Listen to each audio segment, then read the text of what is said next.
All right, welcome back to The Deep Dive.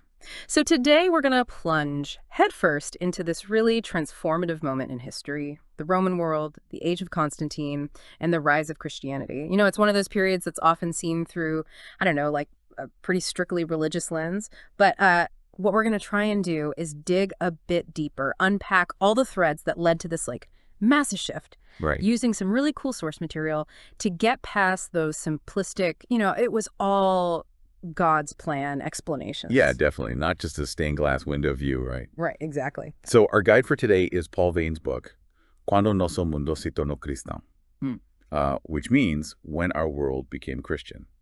Hmm. Pretty straightforward. And we'll be sticking pretty close to Veyne's really subtle, insightful analysis of this turning point. So for you listening, our mission, should you choose to accept it, is to shed some light on why Christianity became the dominant force in the Roman Empire. We're going to look at the social scene, the political landscape, all those cultural currents swirling around the whole picture and not just the, spiritual side of the story. Definitely. So to kick things off, let's focus on the guy in the spotlight, Constantine. What always fascinates me is Constantine's own belief, like his deep personal conviction that he was chosen by God for a special purpose in, well, salvation history, right? He actually wrote about this quite a bit. Yeah. Now, a lot of historians tend to write this off, as just an emperor, like pumping himself up, almost bragging. Yeah, you can kind of see why they'd think that, right? Right. A bit pretentious, maybe. Yeah. But Vania, he offers a different take, right? He suggests that maybe we should take Constantine's sincerity a bit more seriously, especially when we remember that, well, being emperor back then wasn't like this super rigidly defined role, right? Right, exactly. There was a bit more wiggle room for personal interpretation, this sense of destiny even. Yeah, exactly. Yeah. It was an age where belief, like really believing in how people saw your destiny, those things really mattered. Yeah. So if we just brush aside how strongly Constantine felt about this, Yeah. we might miss a big chunk of what drove him. Yeah. And then there's the Edict of Milan, the one Constantine put out with Licinius.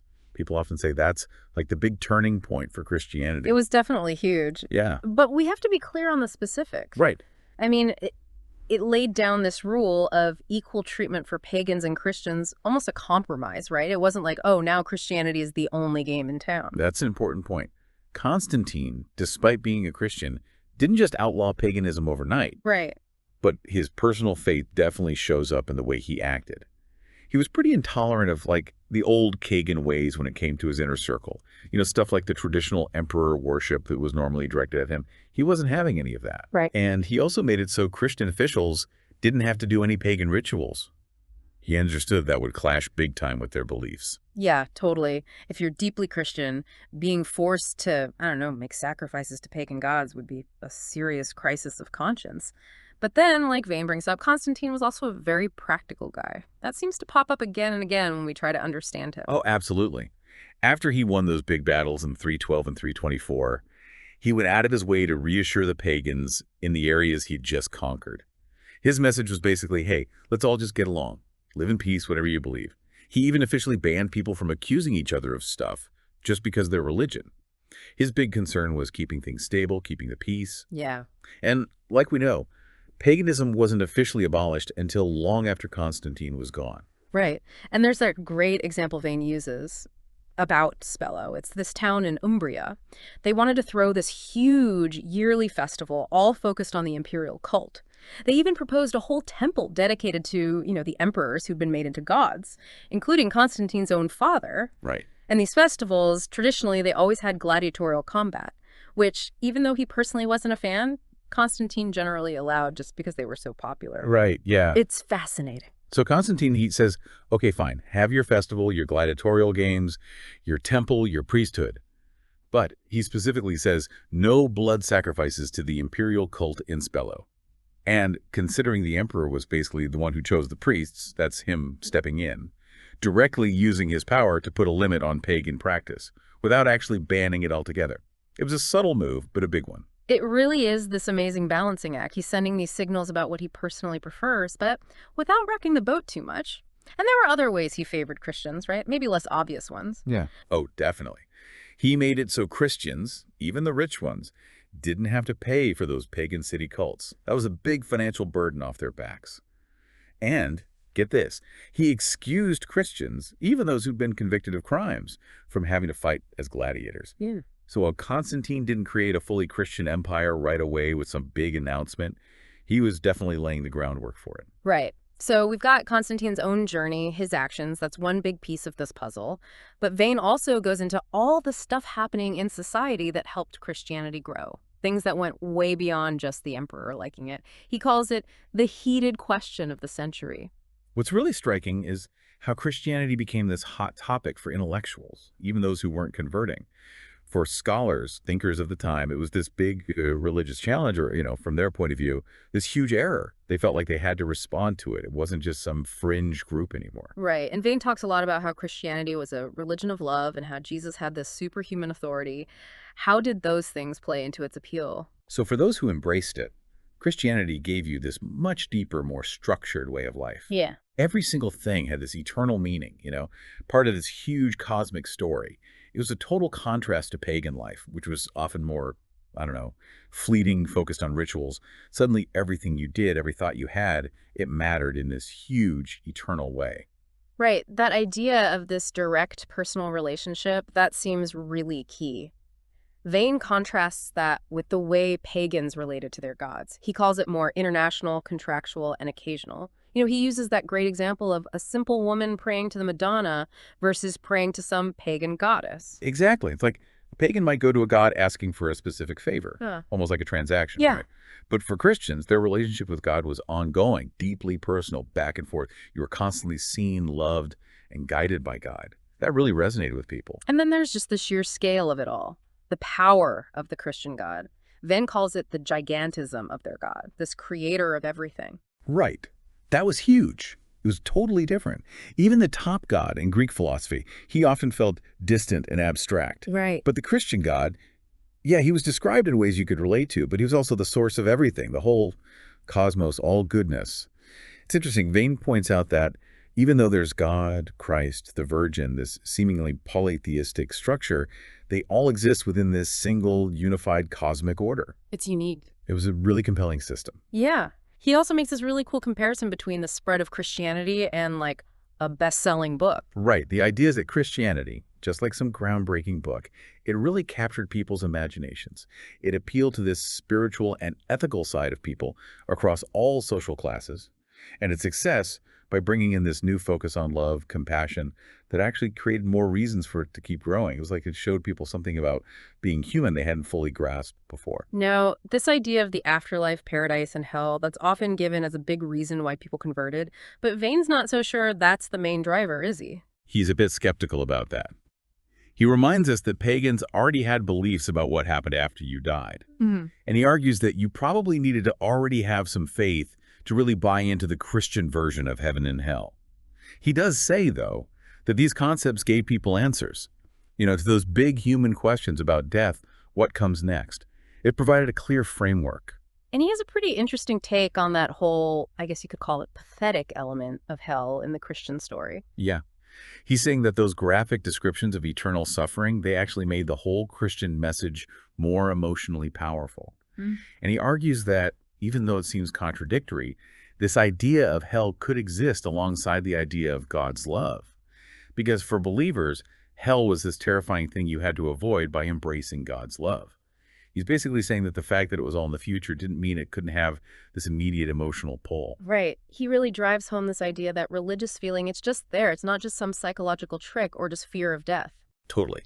He sees the divine, the sacred, as this basic part of what it means to be human. Something you can't fully explain away with other stuff. Mm. He says, if you've never felt the sense of the sacred, trying to explain it is like trying to describe colors to someone born blind. All you can do is use analogies. Yeah. And then he says that this whole idea of the vast divine project, creation, redemption, that was a much bigger motivator than just the promise of not dying. Right. This huge narrative, this epic story of where humans came from, their destiny and God's plan. They gave people so much meaning. It wasn't just about avoiding death. It was about being part of something way bigger than yourself. And the idea of belonging to God's project, being humble before him, recognizing his power, that was attractive too. It gave you a place, a purpose in the universe. So we're seeing all these things that set Christianity apart. Love your neighbor, do charity beyond just the usual patronage, strong community, gathering together, the Eucharist, this religion of the heart. These were all pretty different from what you saw in paganism, even in that intellectual Neoplatonism stuff. And this is what really helps us understand how the church rose as an institution. It's like Christianity came along and asked pagans this totally new question. Which religion is true, yours or ours? That focus on one exclusive truth, that was a big shift. Totally different from the more, inclusive paganism, where they'd often blend different belief systems together. It wasn't just, oh, here's another god for your pantheon. This was a claim that they had the only truth. And Veyne describes Christianity as a complete organism, right? Yeah, exactly. It wasn't just a bunch of beliefs or rituals. It was this whole system. Beliefs, spirituality, morals, metaphysics, all under the authority of the church. It was way more encompassing than paganism. It touched on every part of your life. It even worked in a way like a counter-society, with its own way of redistributing wealth through alms, and it built up this whole body of religious literature. And the church itself, this organized hierarchical structure with authority over its members, that was a new thing. It was totally different from those more scattered, informal pagan cults. They didn't have that kind of centralized leadership. Plus, Christianity had this ambition to go global, to spread its message everywhere, to convert everyone. You didn't see that in paganism or even in those old philosophical schools. They didn't really do missionary work. And within this early church, there was this huge emphasis on obeying the teachings, striving for personal purity. It really shaped people's lives. So let's talk about how early Christianity was seen in Roman society. Veyne says pagans often looked at Christians with suspicion. They were different, they didn't fit into the usual categories. Right. And we got to challenge this old idea that Christianity was just for the poor and the slaves. Absolutely. Yeah, it definitely appealed to them. But there were Christians from all walks of Roman life, Yeah. educated elites, even some aristocrats. You see Christian literature popping up aimed at all these different groups.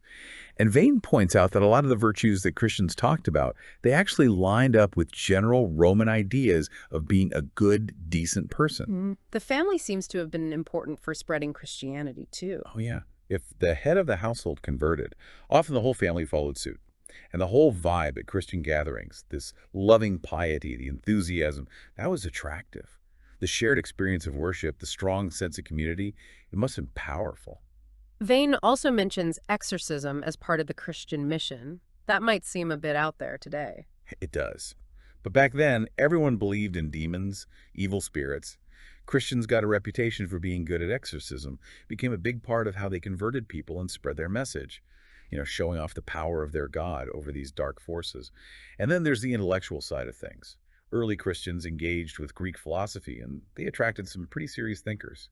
What kind of criticisms did pagans throw at Christianity? They'd say, look, this is a new thing, it's rootless, it doesn't have the history and cultural depth of even Judaism.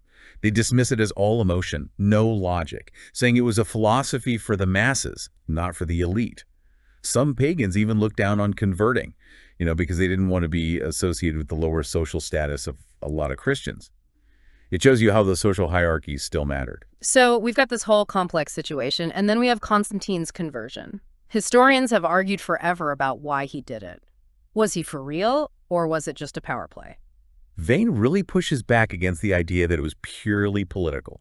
He reminds us that back then, Christians were still a pretty small group. They didn't have enough political clout to make sucking up to them a smart move for an emperor. He says Constantine's actions were driven by his faith, setting up the church within the empire, using the government to support what he believed was the true religion. That's not just playing politics. Constantine really did seem to see himself as chosen by God, almost like a new Moses, personally guided by God. Yeah, his writings, his speeches, they all say that. And that dream he had before the Battle of the Milvian Bridge, where he's told to use a Christian symbol, that was a huge turning point for him. He believed it was a message straight from God. Veyne calls the real reasons behind someone's religious belief the black box of conversion. It's a mystery, something we can't fully understand. Yeah, exactly. Faith is this personal thing. You can't always explain it logically. Sure, you make conscious choices, but believing isn't always about having proof. Veyne doesn't buy the idea that Constantine converted just for practical reasons or for prestige. He thinks genuine faith was probably a big part of it. And Constantine's big goal seems to have been setting up the worship of the true God. Not just for himself, but for the good of the whole empire. It's like the old Roman idea of pax deorum, peace with the gods, but now it's centered on the Christian God. Right. And that's a huge change in how people saw imperial power. Pagan emperors, they were like officials of the republic. They got their legitimacy from the people, from tradition. Mm. But Christian emperors, they ruled because God said so. And they saw themselves as serving the Christian faith. Constantine even got involved in church matters directly. He felt responsible for keeping it unified and making sure everyone followed the right doctrine. But it seems like right after Constantine converts, everyday life in the empire didn't change that much. Right. It was still this religiously diverse place. You had the emperor's personal faith and then this huge pagan population. You can even see that split in the symbols they used on coins back then. You get Christian symbols reflecting the emperor's piety, but it's not like everyone was on board with it. Okay, so what about Constantine's approach to tolerance? It seems like he was walking a tightrope. He was definitely pragmatic. Not so much that he didn't care about religion, it was more that he understood, practically, that you can't force a huge diverse population to change their beliefs overnight. His focus was on building up the church, not on persecuting pagans.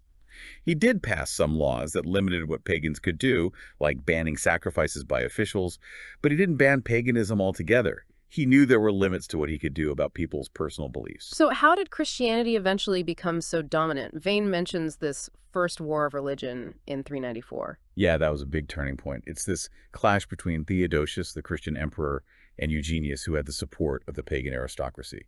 It shows you how religion and politics were totally intertwined. Theodosius wins, and then he bans all pagan sacrifices and cults in 392. But Veyne's point is that this wasn't just a religious crusade. It was about Theodosius solidifying his power. And paganism didn't disappear overnight, did it?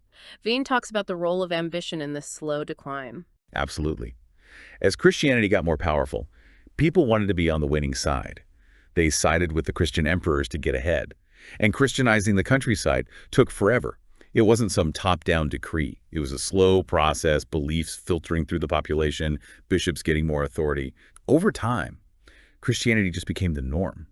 And it even absorbed some of those old pagan practices. Like venerating saints, praying for stuff in this life. Exactly. People started focusing their prayers on more immediate needs. It's kind of a reflection of those older pagan ways. We often hear about how Christianity led to these positive social changes, more humanitarian values. What's Veyne's take on that? He's cautious about drawing a straight line between early Christian teachings and, the progress we see later on.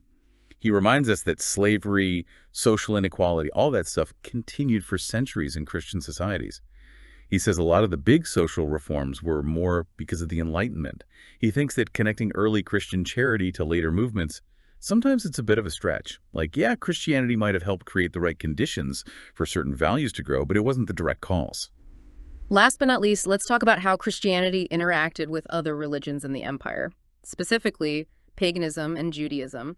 Constantine, even though he was tolerant, sometimes used pretty harsh language, calling pagans stupid, Jews a nefarious sect. Right. Paganism and Judaism, they were still around for a while, officially recognized.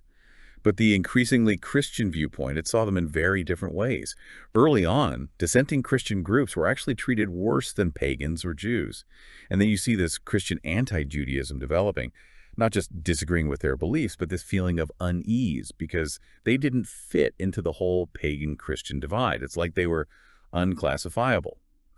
As Christianity became the official religion, Judaism ended up withdrawing more into its own community. So wrapping things up, it's pretty clear that the Christianization of Rome wasn't some simple event, not just God stepping in or one truth winning out. Definitely not. It was this dynamic mix of Constantine's own beliefs, his political maneuvering, changes in society, and the unique appeal of Christianity itself, which also changed over time.